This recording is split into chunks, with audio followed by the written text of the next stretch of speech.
Komisi 7 DPR RI melakukan kunjungan kerja ke tempat pengolahan sampah reduce, reuse, recycle atau TPS 3R di Kota Jogja. Kunjungan ini sebagai bagian dari upaya pengawasan dan dukungan terhadap pengelolaan sampah di Kota Jogja.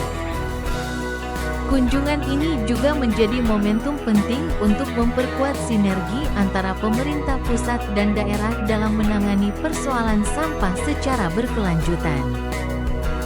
Rombongan ini meninjau proses pengelolaan sampah organik dan anorganik, serta berdialog dengan pengelola mengenai tantangan dan kebutuhan di lapangan.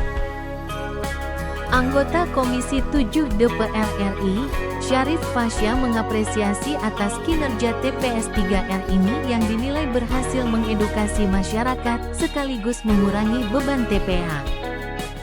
Jakarta, dan kami melihat di sini bahwa di Kota Jogja ini ada tiga tempat TPS 3R yang kapasitasnya 50 ton per hari, dan ini sudah luar biasa untuk skala ibu kota provinsi memiliki TPS 3R yang sudah selengkap ini. Nah, mudah-mudahan ke depan nanti supaya TPS 3R ini dijadikan PPDD supaya hasil-hasil ini bisa dimanfaatkan secara tidak ekonomis dan bisa memasukkan paling tidak untuk operasional dari unit-unit ini nanti sudah dari hasil PPDD nantinya. Jalan-jalan. Saat ke peninjauan tadi apa Pak hal-hal yang mungkin Tadi saya minta tadi supaya dipasang paranet, titik paranet supaya masyarakat samping tidak terganggu. Kalau pakai paranet itu jadi debunya tidak di sebelah, baunya bisa di juga. Di atas juga pasang exhaust fan, jadi pengisap ke atas, pengisap ke satu baunya ke atas. Kita itu kan ada nitian ini ya, nitian ini kurang lebih mengolah 60 ton. 60 ton, ada UPS Tranon itu mengolah kurang lebih 30 ton, ya bisa 25 sampai 30 lah. Terus sekarang kiri itu sekitar 15 ton. Tapi kemarin berat di angka 12,5 sampai 15 ton kan, fluktuatif lah. Nah, terus ada lagi kita namanya UPS Giwangan, itu kurang lebih 25 sampai 30.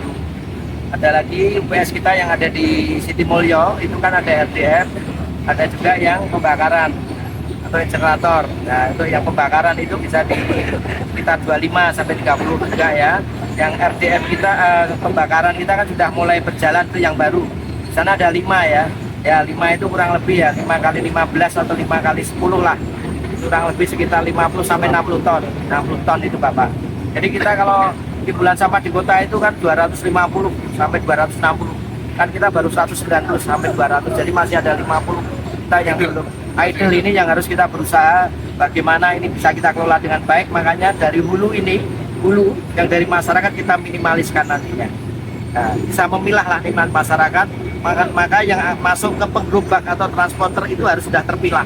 Makanya bisa berkurang nantinya yang masuk ke depo yang ada di 14 depo di Kota Yogyakarta. Di Bantul Sleman itu kita kerjasama karena mereka punya lebih lokasi yang lebih luas, jadi kita akan kerjasama untuk sekitar 50 sampai 100 ton yang diharapkan dalam waktu dekat kan bauran ya. Cuman kita berharap bauran kemarin sudah ada ketemu Pak Halim untuk segera peningkatan di sana bisa menerima sampah dari Jogja yang selama ini baru sekitar 10 ton. Itu yang nanti ke depan dalam waktu dekat sudah bisa 50 ton. Sehingga defisit yang selama ini belum bisa tergarap di kota bisa Pak, saran dari anggota DPR tadi Pak untuk memasang paranet juga apa Pak? Ya tadi untuk masalah lingkungan di mana posisi di sini supaya bau, kebersihan juga tidak ke tetangga kebisingannya juga. Jadi dipasangin paranet. Diterima ya? Ya. Dan kalau sepanjang usulan bagus ya kita jalan. Tujuannya untuk kebaikan masyarakat.